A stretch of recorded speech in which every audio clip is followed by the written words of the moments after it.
Meu nome não importa tanto assim. O que importa é que eu tenho 57 anos, trabalho desde os 18, nunca deixei uma conta atrasar, nunca precisei de favor bancário de ninguém. Criei 2 filhas sozinha depois que o pai delas foi embora. Não com dramaticidade, não com choro público. Fui trabalhar. Peguei turno extra quando precisei. Ensinei às meninas que o nome da gente é a única coisa que a vida não devolve depois que você perde. A mais velha, Renata, morava a 40 minutos de mim. A gente se falava 3 vezes por semana. Almoçava junto aos domingos quando ela podia.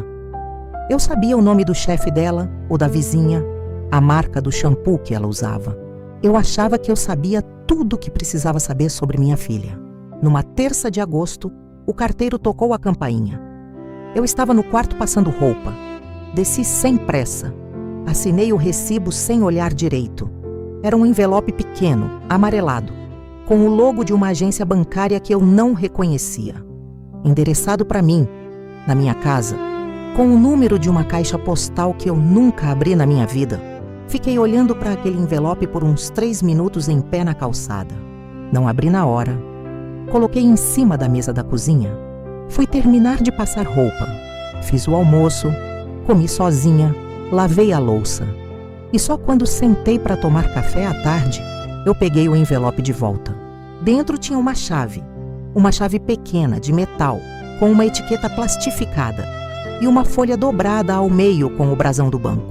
A folha dizia que a caixa postal de número 4471, Agência Centro, estava com 6 meses de correspondências não retiradas e que, nos termos do contrato, o banco estava enviando a chave para o endereço do titular cadastrado. O titular cadastrado era eu. Eu preciso voltar um pouco para você entender como isso aconteceu.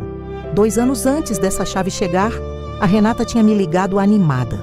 Disse que ia comprar um apartamento, pequeno na planta, financiado. Ela estava feliz de um jeito que eu não via há tempo. Falou de metragem, de andar, de vista. No meio da conversa, ela disse, quase de passagem: "Mãe, eu precisava do seu CPF para complementar a renda no cadastro. Já coloquei. Espero que não se importe. Não foi uma pergunta. Foi uma informação. Eu poderia ter dito não. Deveria ter dito: espera, me explica melhor." Mas era minha filha. Ela estava feliz. E eu tinha passado a vida inteira sendo a pessoa que não complicava as coisas para as pessoas que eu amava. Então eu disse: "Tudo bem, filha, qualquer coisa me avisa." Ela nunca mais mencionou o assunto. Eu também não perguntei. Nos meses seguintes eu ajudei a Renata a escolher cortina, a pagar o frete da mudança, a montar a estante da sala. Fui na inauguração do apartamento com um vaso de orquídeas. Tirei foto com ela na porta. Ainda tenho essa foto no porta-retratos da sala. Eu não sabia, naquele dia sorrindo na porta do apartamento da minha filha, que o meu nome estava no contrato de financiamento daquele imóvel. Não como referência, como fiadora principal. Se você já ajudou alguém com seu nome e só descobriu o tamanho disso depois, fica aqui comigo, porque essa história ainda tem muito a revelar. Se você é novo aqui no canal, aperta o sino. Toda semana tem uma história nova. E, infelizmente, quase toda semana alguém se reconhece. Na quarta-feira, depois que a chave chegou, eu fui à agência. Não avisei a Renata.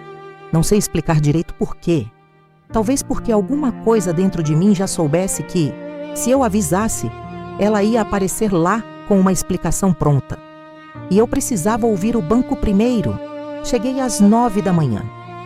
A agência era pequena, no centro, perto do meu antigo emprego. Tinha fila.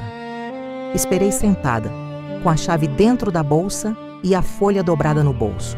Quando me chamaram, entreguei a chave para a batendente e disse que tinha recebido aquilo em casa e não entendia o porquê.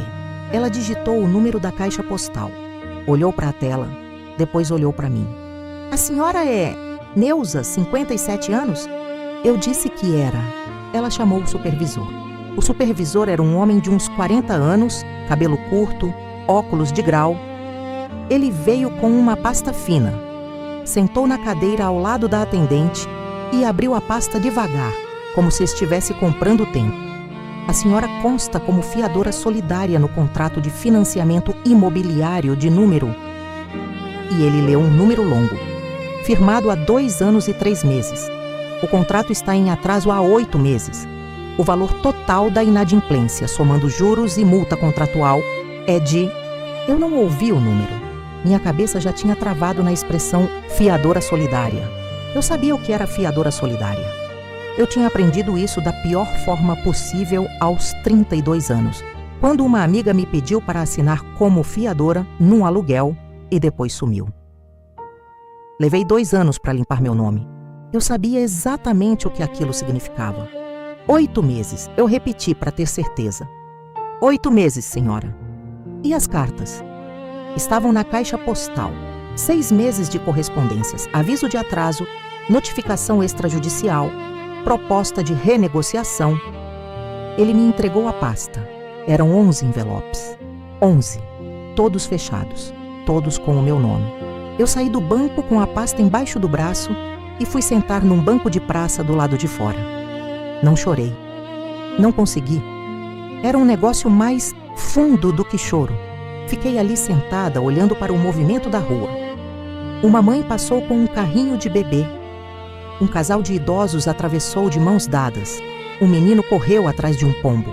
Eu fiquei pensando, quantas vezes minha filha passou por essa agência sabendo que tinha 11 cartas com o meu nome dentro de uma caixa postal. Fiquei pensando nisso por muito tempo sentada naquele banco. Depois peguei o celular e liguei para ela. Ela atendeu no segundo toque. Voz normal. Oi, mãe, tudo bem? Eu disse. Estou saindo do banco, precisamos conversar. Silêncio de 3 segundos. Que banco? Ela sabia. Ela chegou na minha casa naquela tarde com uma caixinha de doce que eu gosto. Isso me partiu mais do que qualquer coisa que ela pudesse ter dito. A caixinha de doce era o gesto de sempre. O gesto de quando ela tinha errado alguma coisa pequena na adolescência e queria suavizar. Mas dessa vez não era coisa pequena. Sentamos na mesa da cozinha. A pasta do banco estava aberta entre nós. Os 11 envelopes abertos em fileira. Ela começou a falar antes que eu dissesse nada. Mãe, eu sei que parece grave, mas eu estava resolvendo.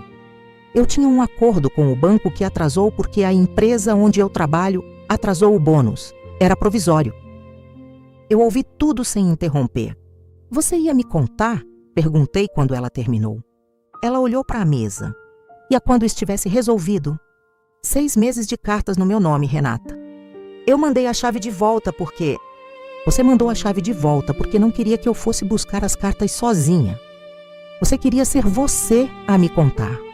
No momento que você escolhesse. Do jeito que você escolhesse. Ela não respondeu. Eu fui fiadora quando tinha 32 anos, eu disse. Uma vez, por uma amiga. Você sabe essa história. Você cresceu ouvindo essa história. Ela ficou olhando para a caixinha de doce. Eu sei, ela disse baixinho. E mesmo assim, eu precisava daquele apartamento, mãe. E você ia dizer não. Aquilo foi a fala mais honesta da tarde toda. Ela precisava. E ela sabia que eu ia dizer não se soubesse a verdade. Então ela não me disse a verdade. Continua depois desse momento.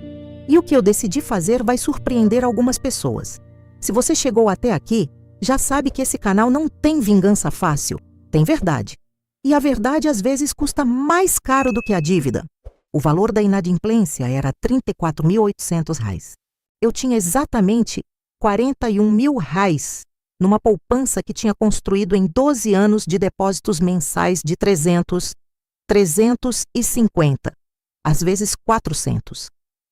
Dinheiro de final de mês.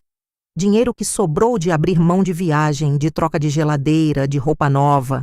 Era a minha reserva de aposentadoria. Era tudo que eu tinha acumulado para garantir que minha velhice não fosse depender de favor de ninguém. A Renata não sabia o valor exato, mas ela sabia que eu tinha essa poupança. Ficamos em silêncio por um tempo longo. O tipo de silêncio que não é constrangimento, é inventário. As duas fazendo um inventário do que aquilo tinha custado e do que ainda ia custar. Você quer que eu venda o apartamento? Ela perguntou. Eu pensei antes de responder. Não, eu disse. Eu não dormi naquela noite. Fiquei na cama de olho aberto até às 3 da manhã. Levantei, fui para a cozinha, fiz chá que não tomei, voltei para o quarto, fiquei de olho aberto mais um tempo. Não estava com raiva. Raiva teria sido mais fácil. Era uma coisa mais fria, uma clareza que dói mais do que confusão. Na manhã seguinte, eu liguei para o banco antes das 9. Pedi para falar com o supervisor de crédito. Renegociei a dívida. Aceitei pagar o valor integral à vista em troca de desconto nos juros. Eles aceitaram. No mesmo dia, fui ao caixa eletrônico e transferi R$30.400 para a conta que o supervisor indicou. Fiz isso sozinha, sem avisar a Renata. Da mesma forma que ela tinha gerenciado tudo sozinha por 2 anos. Quando voltei para casa, sentei na mesa da cozinha e escrevi uma mensagem para ela. Quitei a dívida hoje. Usei a poupança da aposentadoria. Seu nome está limpo. O meu também. Preciso de tempo. Não me ligue por agora. Ela respondeu em 2 minutos. Mãe, por favor, deixa eu explicar melhor. Eu te devolvo tudo, eu juro. Eu olhei para a mensagem. Não respondi. Guardei o celular. Peguei a chave da caixa postal que tinha ficado em cima da mesa desde que voltei do banco.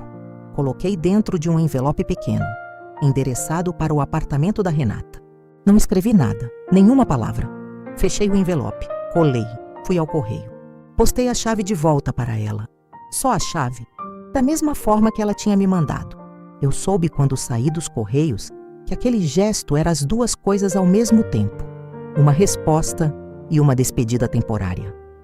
Não estava cortando minha filha para sempre. Estava colocando um limite que eu nunca tinha posto. E estava dizendo sem palavras que eu tinha entendido a linguagem que ela usou comigo. Objetos sem explicação. Comunicação sem coragem. Agora ela ia precisar aprender a ter a conversa de verdade. Quando estivesse pronta. Se estivesse. 3 semanas depois, a Renata foi na minha porta. Não avisou. Tocou a campainha às 7h30 da manhã de um sábado. Eu estava tomando café. Abri a porta com a xícara na mão. Ela não tinha caixinha de doce dessa vez. Tinha os olhos vermelhos e uma pasta debaixo do braço. Ficamos se olhando na soleira por uns 5 segundos. Posso entrar? Ela perguntou. Eu abri a porta. Sentamos na mesma mesa, a mesma cozinha, mas sem envelopes abertos entre nós dessa vez. Ela abriu a pasta. Dentro tinha um extrato bancário. Um depósito de R$5.000 feito para minha conta 3 dias antes. Eu sei que não é tudo, ela disse. Mas é o que eu consegui agora. Vou depositar todo mês até devolver tudo. Eu olhei para o extrato. Eu tinha visto o depósito, sim, não sabia o que era. Você não precisava, eu comecei. Precisava, ela disse. Eu precisava. Ficamos em silêncio por um momento. O tipo diferente de silêncio. Não era inventário. Era começo de alguma coisa. Não foi reconciliação naquela manhã. Não foi volta ao normal. Normal tinha acabado. Mas foi honestidade. Talvez a primeira honestidade real que a gente tinha tido em muito tempo. Ela me contou que tinha ficado 3 semanas sem dormir direito. Que tinha contado para a irmã. Que a irmã tinha dito que ela precisava ir até mim sem desculpa, sem caixinha de doce, sem plano de como a conversa ia terminar. A irmã disse que você fez a mesma coisa comigo que eu fiz com você, a Renata falou. Que você resolveu sozinha, sem me avisar, para não me dar a chance de interferir. Eu pensei nisso. Ela não está errada, admiti. A Renata deu uma risada curta. O tipo de risada que não é alegria, é reconhecimento. A gente é parecida demais, ela disse. É, concordei, e isso é problema. Naquele dia, a Renata ficou até o meio-dia. Tomamos café. Falamos de coisas pequenas. Ela foi embora com um beijo rápido na minha bochecha. Não voltou ao domingo seguinte, mas voltou no outro. E no outro depois desse. A poupança eu recomeço agora, devagar. R$300 por mês, como sempre foi. Vai demorar anos para chegar onde estava. Mas eu aprendi uma coisa nessa história toda. A minha filha usou meu nome porque ela sabia que eu ia dizer não se soubesse a verdade. E ela estava certa. Eu ia dizer não. O que ela não calculou foi o preço de me esconder, não o preço financeiro. Esse a gente resolve em depósitos mensais. O preço de eu descobrir que, para ela, era mais fácil me usar em silêncio do que me pedir com honestidade. Isso é o que ainda está sendo processado. Isso é o que não tem prazo para quitar. Eu ainda tenho a foto do dia da mudança dela no porta-retratos da sala. A gente sorrindo na porta do apartamento, orquídeas na minha mão. Ainda não consegui tirar a foto do lugar, mas eu já virei ela de frente para a parede algumas vezes. E nos dias que estou melhor, eu viro de volta. Esse é o jeito que a gente vai indo. Se essa história chegou em você de alguma forma, se você já foi o nome que alguém usou, ou se você já foi a pessoa que usou o nome de alguém sem avisar, deixa nos comentários. Não precisa de julgamento aqui, só história real. Aperta o sino se ainda não fez isso e a gente se vê no próximo vídeo.